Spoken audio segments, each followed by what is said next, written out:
tidak terjadi satu bala, tidak terjadi satu musibah, ujian atau cobaan kecuali karena perbuatan kita sendiri. Zaharal fasadu fil barri wal bahri bima kasabat aydin nas. Tampak kerusakan bencana baik di daratan atau di lautan itu, kata Allah, itu karena sebab ulah tangan kita sendiri. Bahkan Sayyidina Umar bin Al-Khattab radhiyallahu ta'ala anhu wa radhah mengatakan, ma nazala bala'un illa bidzambin. Tidak terjadi satu ujian musibah kecuali diawali dengan perbuatan dosa kita. Wa ma rufi'a illa bitaubatin. Dan bala, ujian, musibah, cobaan tersebut tidak akan dibereskan oleh Allah, tidak akan diselesaikan oleh Allah, tidak akan diangkat oleh Allah kecuali karena sebab taubatnya kita. Karena itu Allah takdirkan ini musibah, ujian adalah tujuannya agar kita kembali kepada Allah Subhanahu wa taala. Liyudhiqahum ba'dal ladzi 'amilu la'allahum yarji'un. Agar kita mengetahui bahwa setiap Allah timpakan kepada kita satu ujian, satu musibah, satu cobaan, agar kita mengetahui bahwa ini semua adalah karena ulah tangan kita. Bahkan sekalipun Allah berikan kepada kita ujian, musibah, cobaan, itu tetap setelah disaring oleh Allah dengan sifat rahmatnya. Sebab kalau seandainya Allah bersifat adil, setiap hari kita maksiat, setiap hari silih berganti akan datang yang namanya musibah kepada kita. Tapi lihat, setiap hari kita lupa dari Allah, enggak setiap hari kita dikasih sakit. Setiap hari kita lupa dari Allah, maksiat, melanggar aturan Allah, tidak setiap hari kita dikasih macet rezekinya oleh Allah Subhanahu wa taala. Berarti setiap Allah berikan kepada kita satu musibah, itu setelah disaring, difilter oleh Allah dengan sifat rahmatnya. Tujuannya apa? Liyudhiqahum ba'dal ladzi amilu. Sebagian daripada perbuatan kita, ini loh sebagian daripada akibatnya. Apa yang kita alami sekarang hanya sebagian kecil daripada sebagian kecil kemaksiatannya kita. Maka tentu yang kita harapkan nggak ada sesuatu yang lebih hebat daripada ini. Maka kalau kita betul-betul serius nggak kepingin ada sesuatu yang lebih dahsyat dari ini, la'allahum yarji'un, maka segeralah kita kembali kepada Allah Subhanahu wa taala. Dalam ayat yang lain Allah berfirman, wa balawnahum bil hasanati wasayyi'at la'allahum yarji'un. Kami timpakan, kata Allah, kepada segenap mukminin, muslimin, umat manusia, bil hasanati wasayyi'at, baik dengan nikmat maupun dengan bencana, malapetaka, ujian, cobaan yang tidak pernah ada ujung pangkalnya, la'allahum yarji'un, agar mereka kembali kepada Allah Subhanahu wa taala. Pertanyaannya, ketika kita sudah berbuat dosa, Allah timpakan bala. Kenapa ini bala nggak segera diangkat oleh Allah? Karena yang Allah tunggu-tunggu daripada Allah tujukan, yang Allah maksud daripada tujuan timpakan musibah ini belum terjadi. Terjadinya satu bala karena perbuatan dosa. Dosanya ada, maka balanya ada. Bukan hal yang mudah bukan hal yang susah bagi Allah, teramat mudah untuk mengangkat ini bala. Tapi yang Allah tunggu belum terjadi. Apa itu? Kembalinya kita kepada Allah Subhanahu wa taala. Terjadinya ini musibah sepatutnya buat kita bukan hanya membuat kita mengerti akan protokoler kesehatan, tapi sepatutnya buat kita untuk mengerti ada yang lebih penting daripada protokoler kesehatan, yaitu protokoler keimanan. Kita silahkan pakai masker kemana-mana, tapi jangan-jangan lisan kita nggak pernah dzikir kepada Allah. Jadikan mulai sekarang lisan kita yang berzikir basah menyebut nama Allah, bersolawat dan memohon ampun kepada Allah sebagai masker buat kita semuanya. Masker kita yang kita pakai protokoler kesehatan, adapun lisan kita yang berzikir adalah protokoler keimanan.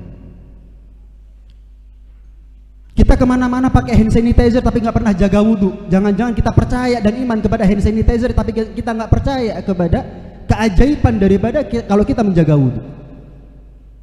Allah pernah berfirman kepada Nabi Musa, ya Musa, idza asabatka musibatun wa anta ala ghairi taharatin fala talumanna ila nafsak.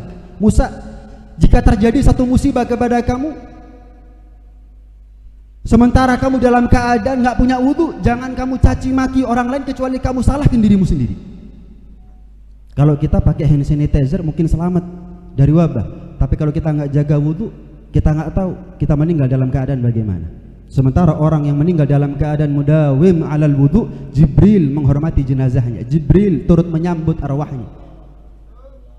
Karena itu protokoler kesehatan penting, tapi ada yang lebih prioritas daripada itu, ada yang lebih utama daripada itu, yaitu keimanan kita. Kita mungkin jaga jarak, physical distancing, social distancing dengan orang lain. Pertanyaannya, sudahkah kita jaga tangan kita dari menyentuh perbuatan yang haram? Sudahkah tangan kita tidak lagi menyentuh tubuh yang haram? Mereka perempuan yang bukan mahramnya kita.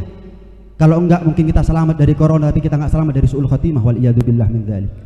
Karena itu, wa ma rufi' illa bi taubati.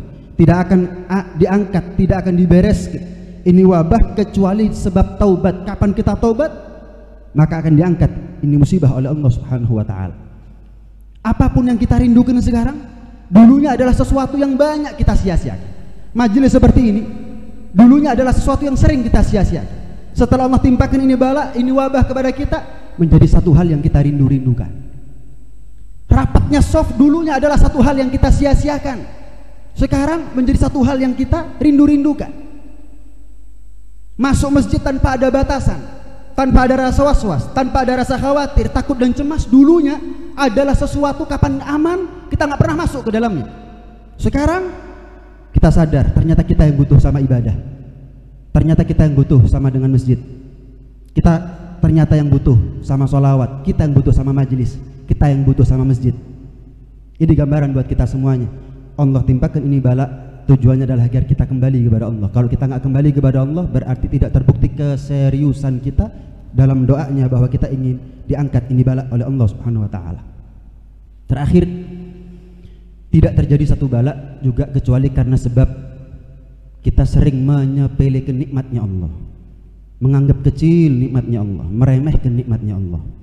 Sekian banyak yang hadir, kalau seandainya saya tanya satu hal, adakah nikmatnya Allah yang remeh, yang kecil, yang sepele? Tentu jawabannya kita adalah nggak ada. Semua nikmat Allah 100% adalah nikmat yang besar, tapi kita yang mengecilkan. Nikmat yang luar biasa, tapi kita yang menyepelekan. Satu contoh sebagai penutup adalah nikmat kapan kita bangun dari tidur. Bangun dari tidur nikmat luar biasa. Tapi pernahkah kapan kita bangun dari tidur kemudian kita bersyukur kepada Allah Subhanahu wa taala? Sering kita dengar dari orang tua kita, tidur itu latihan mati. Karena memang itulah yang diajarkan oleh Rasulullah sallallahu alaihi wasallam. Kita kalau mau tidur, bismikallahumma ahya wa bismika mati. Kapan kita tidur? Kalau ada orang takut naik pesawat, lebih takut lagi untuk tidur. Kenapa? Kapan orang naik pesawat mungkin khawatir karena turbulensi. Pertanyaannya, ketika dia turbulens 10 menit aja, subhanallah, singkat cerita pesawat itu kemudian tenang, bisa landing, mendarat dengan aman, mungkin dia sujud syukur. Padahal nyawa masih nyantol loh. Kapan landing mendarat sujud syukur, kapan kita tidur nyawa kita sudah nggak ada di badan kita. Kapan balik itu nyawa, kenapa kita nggak pernah bersyukur kepada Allah Subhanahu wa taala? Kita kalau misal ditanya 100 juta, nikmat 100 juta sama nikmat bangun tidur, pasti kita sepakat nikmat bangun tidur lebih penting daripada nikmat 100 juta. Tapi pertanyaannya, kalau kita mendapat uang 100 juta, mungkin sujud syukur kita saat itu. Mungkin kita ciumi uang tadi, mungkin kita terima kasih dengan sepenuh hati kepada yang memberinya. Kapan Allah kembalikan nyawa nyantol lagi dengan jasadnya kita? Jangankan sujud syukur, kita baca alhamdulillahilladzi ahyana ba'dama amatana wa ilaihin nusyur, kita nggak pernah baca.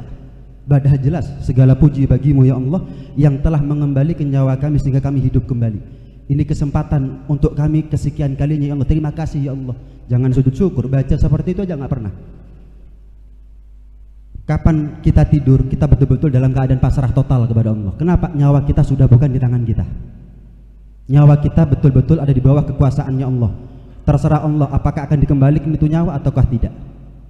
Karena itu Nabi menganjurkan kepada kita untuk membaca Allahumma in amsaktaha farhamha wa in arsaltaha fahfadha bima tahfadhu bihi ibadaka sholihin. Ya Allah, jika engkau berkehendak untuk menahan nyawa kami nggak kembali kepada jasadnya kami, farhamha, ya Allah rahmati nyawa kami, rahmati rohnya kami, belas kasihani, kasih sayangi rohnya kami ya Allah. Karena nanti di akhirat yang mendapatkan atau yang merasakan nikmat, yang mendapatkan atau merasakan adab bukan lagi jasadnya kita, jasmaninya kita, fisiknya kita, tapi yang merasakan nikmat ataupun adab adalah rohnya kita.